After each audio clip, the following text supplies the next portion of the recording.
Oorang Indians.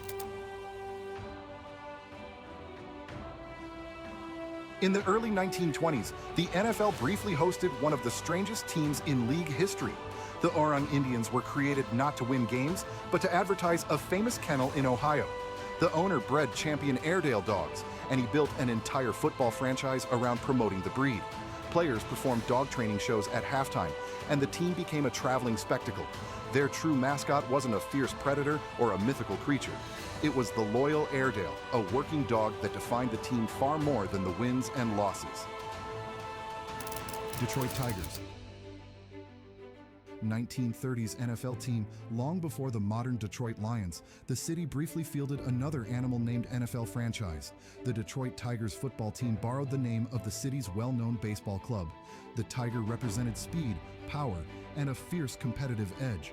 Though this team lasted just a single season in the 1930s, its big cat identity lived on in Detroit through the Lions, who arrived shortly afterward and kept the feline tradition alive.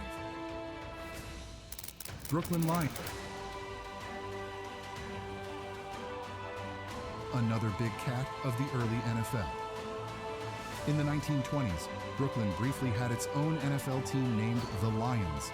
Their identity echoed the strength and royalty associated with the King of Beasts, an image intended to make the club appear imposing in a crowded New York sports market. Although the Brooklyn Lions merged and disappeared almost as quickly as they arrived, their name reflected the era's fascination with strong, iconic animal mascots. Cleveland Tigers.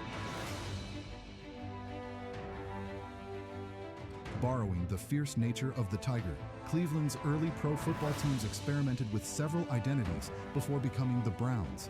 One such team was the Cleveland Tigers. Like many organizations of the time, they borrowed the Tiger name to project ferocity and competitiveness. The team's lifespan was short, but the Tiger motif fit the rugged early NFL era when teams relied on strong animal names to build regional pride. Milwaukee Badgers. Named after Wisconsin's state animal. In the 1920s, Wisconsin was already known as the Badger State, named after miners who burrowed into hillsides like the animal. When Milwaukee entered the NFL, the team naturally adopted the name Badgers. It was local, rugged, and perfectly matched the hardworking identity of the region. The franchise only lasted a handful of seasons, but the Badger name tied it forever to Wisconsin's wildlife heritage.